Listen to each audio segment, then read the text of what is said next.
Hello, and welcome to a Weird House Press unboxing, which is always a fun unboxing to do. Weird House Press is Joe Morey's publication line. Joe Morey, who previously, I forgot to get a calendar here. Joe Morey, who had founded Dark Regions Press, and then retired from Dark Regions Press several years back and founded a new press, Weird House Press.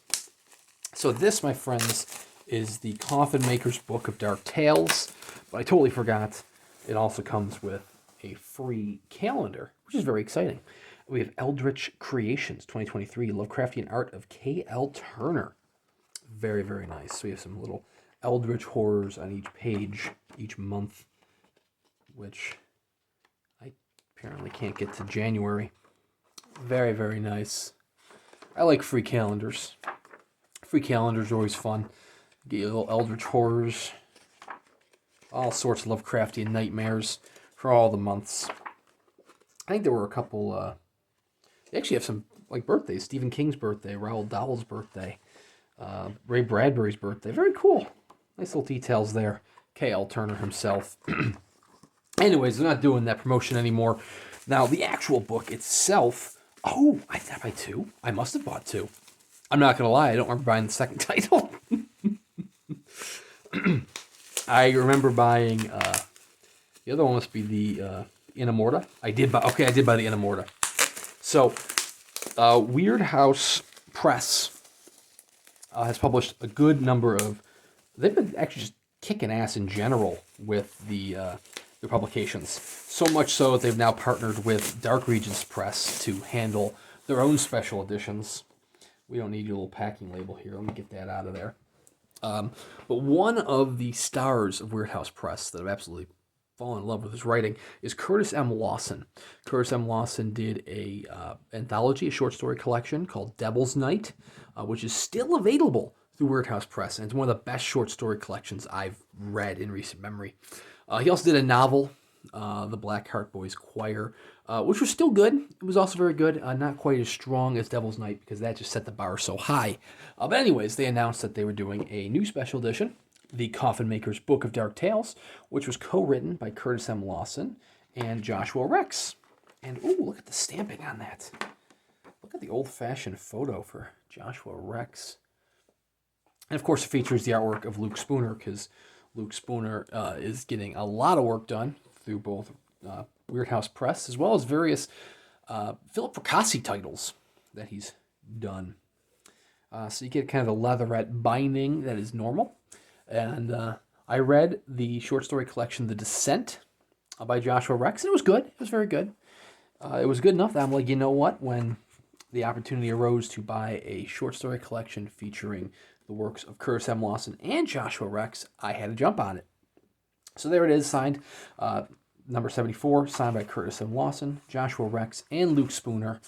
And I believe they said it was 13 tales in here. And each one has some full color artwork from Luke Spooner, which is really cool.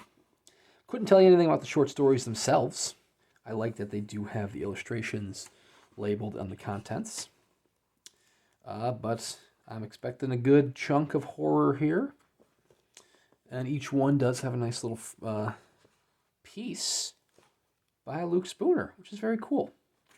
So, Curtis M. Lawson, it's definitely going to jump up towards the top of the reading pile, so I'm very excited to dive into that. But also, I picked up the Inamorta, which is a novel by Joshua Rex. It was released as part of a combo pack that you got the Inamorta as well as the Black Heart Boys Choir by Curtis M. Lawson. Both are musical-themed horror novels. I'm really loving the artwork. That is not Luke Spooner artwork. I don't know who does the artwork for this one. We're going to find out in a second. The Inamorta, or Death's Beloved. Doesn't say on the inside here, but it deals with the world's greatest violinist. Violist? You play the viola, not the violin. Like the binding on this one. Kind of got a classic look to it. Nice little musical notes, musical notation. And I got number 4, Nick Greenwood. He did the artwork for this one. Very nice. So I enjoyed the Blackheart Boys Choir. This is published by Ghost House? Oh, this isn't even Weird House Press. I guess. It is Weird House Press, but it's like a Ghost House imprint. Huh. I was unaware that Ghost House was a thing. But there's the Weird House Press, of course. This looks like a pretty short read. It's like barely over 100 pages, 130. So yeah, I would say it's more like a novella. But listen, I've enjoyed The Descent, the short stories featured in The Descent. I did a review of the first magazine, Weird House Magazine, which featured The House That Wanted to Die by Joshua Rex, and that's a very fun read. So if you have the magazine, you should be familiar with Joshua Rex's own writing style. Anyways, once I give these a read, I'll be sure to give them a review. Pred Hammers? So he's got a hammer, but he's also got a book called Pred Hammers. Very interesting.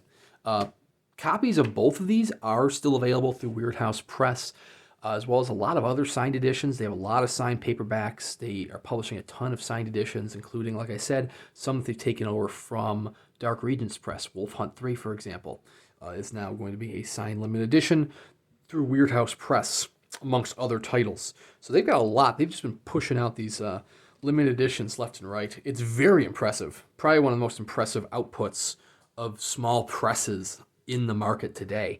I mean, Suntop is obviously like the gold standard. They're releasing a book or announcing a book every single month, and those are fine press. Subterranean Press has been more in the fine press market, but there's kind of a gap in the market for affordable signed limited editions, affordable kind of fancier trade editions like the leatherette bindings that you get here.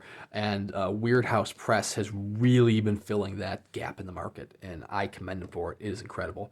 I am a very happy customer of Weird House Press, and will continue to be so, continue buying and supporting their titles along the way, especially because they just got into the lettered market. I have a lettered edition coming soon from Weird House Press, the very first lettered edition.